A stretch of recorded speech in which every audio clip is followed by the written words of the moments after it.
अस्सलाम वालेकुम, my name is मियां। आज हम लोग ट्रांसफार्मर के पावर फैक्टर के बारे में पढ़ेंगे कि ट्रांसफार्मर का जो पावर फैक्टर है वो कितना होता है।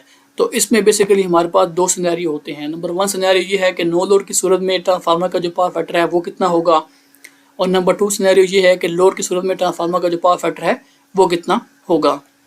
तो चलिए वीडियो को स्टार्ट करते हैं।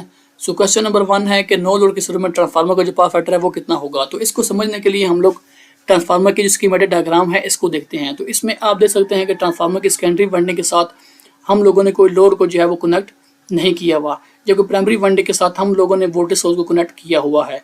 तो जैसे ही प्राइमरी वाइंडिंग के साथ हम लोग वोल्टेज सोर्स को कनेक्ट करते हैं तो ट्रांसफार्मर की प्राइमरी वाइंडिंग में अल्टरनेटिंग करंट जो है वो फ्लो करना स्टार्ट कर देता है, और इस अल्टरनेटिंग करंट के फ्लो की वजह से ट्रांसफार्मर की प्राइमरी वाइंडिंग में अल्टरनेटिंग फ्लक्स पैदा होता है। और ये जो फ्लक्स होता है ये ट्रांसफार्मर के कोर में से जो है वो फ्लो करता है और ट्रांसफार्मर की सेकेंडरी वाइंडिंग को कट करता है। और फ्रेडल लॉ के प्रिंसिपल के मुताबिक ट्रांसफार्मर की सेकेंडरी वाइंडिंग में जो है वोल्टेज पैदा हो जाते हैं। अब चूंकि ट्रांसफार्मर की सेकेंडरी वाइंडिंग के साथ हम लोगों ने लोड कनेक्ट नहीं किया तो ट्रांसफार्मर की सेकेंडरी वाइंडिंग में करंट जो है वो फ्लो नहीं करेगा।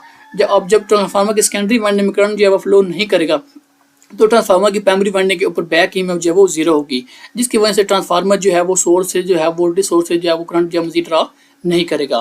ट्रांसफार्मर जो है वो नो लोड की सूरत में करंट जो है वो बहुत ही कम ड्रा कर रहा होता है। अब ये जो नो लोड की सूरत में ट्रांसफार्मर जो करंट ड्रा करता है उसको हम बेसिकली एक्साइटेशन करंट कहते हैं, और ये जो करंट होता है इसकी वैल्यू बहुत कम होती है। ये फुल लोड करंट का तकरीबन 3 to 5% करंट जो है वो होता है।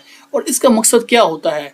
इसका मकसद बेसिकली ट्रांसफार्मर में जो है वो फ्लक्स को पैदा करना होता है और एडिशनल लॉस और हिस्टैरिसीस लॉस के लिए जो हमें करंट चाहिए होता है उसको मीट करना होता है। एक्साइटेशन करंट जो कि ट्रांसफार्मर नो लोड की सूरत में ड्रा कर रहा होता है, जिसकी वैल्यू 3 to 5% होती है फुल लोड करंट का, उसके बेसिकली मैं कह सकता हूँ कि दो कंपोनेंट हैं।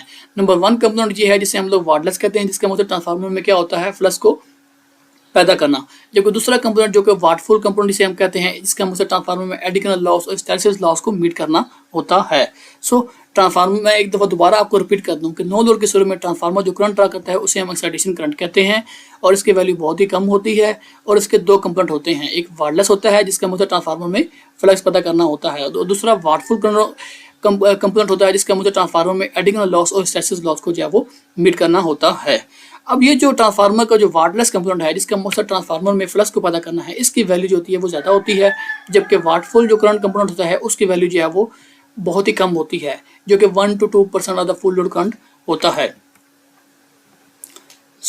इसलिए मैं ये कह सकता हूँ कि एक्साइटेशन करंट का जो मेजर पोर्शन है वो किस पे डिपेंड कर रहा होता है, वो वाटलेस करंट कंपोनेंट के ऊपर डिपेंड कर रहा होता है। यानी कि ट्रांसफार्मर में जो फ्लक्स जो पैदा करने वाला कंपोनेंट है उसकी वैल्यू ज़्यादा होती है नो लोड की सूरत में।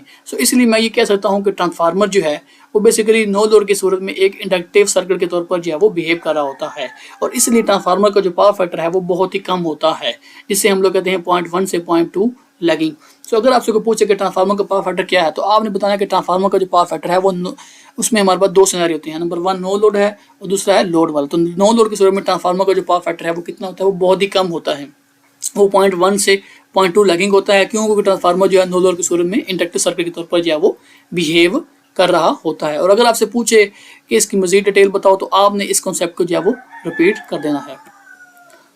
क्वेश्चन नंबर 2 है कि लोड की सूरत में ट्रांसफार्मर का जो पावर फैक्टर है वो कितना होगा। तो लोड की सूरत में ट्रांसफार्मर का जो पावर फैक्टर, जितना लोड का पावर फैक्टर होगा वही ट्रांसफार्मर का जो है वो पावर फैक्टर होगा। मिसाल के तौर पर हमारे पास एक 200 kV का ट्रांसफार्मर है और एक लोड है जो कि 220 kVAR ले रहा है, 80 किलोवाट जो है वो एक्टिव पावर ले रहा है, उसके kV कैलकुलेट करें तो इतने बनते हैं, और उसका पावर फैक्टर जो है वो लोड का वो अगर कैलकुलेट किया जाए इस वैल्यू से तो वो बनता है 0.97। तो ये 0.97 ही पावर फैक्टर जो है वो इस 200 kV ट्रांसफार्मर का होगा। ट्रांसफार्मर का जो पावर फैक्टर है वो लोड की सूरत में कितना होगा? ट्रांसफार्मर का पावर फैक्टर लोड की सूरत में वही होगा जो ट्रांसफार्मर के लोड का होगा। और नो लोड की सूरत में ट्रांसफार्मर का जो पावर फैक्टर है वो कितना होगा? वो बहुत ही कम होगा, 0.1 से 0.2 लैगिंग होगा, क्योंकि ट्रांसफार्मर नो लोड की सूरत में जो है वो क्या कर रहा बिहेव कर रहा होता है, वो इंडक्टिव सर्किट के तौर पर जो है वो बिहेव कर रहा होता है। ये तो थी आज की हमारी वीडियो ट्रांसफार्मर के पावर फैक्टर के बारे में। अगर आपको मेरी ये वीडियो पसंद आए तो मेरे इस चैनल को जो है सब्सक्राइब करें, मेरे इस वीडियो को लाइक करें और बेल आइकन के ऊपर जो है वो ज़रूर प्रेस करें। सी यू इन नेक्स्ट वीडियो। अल्लाह हाफिज़, बाय बाय।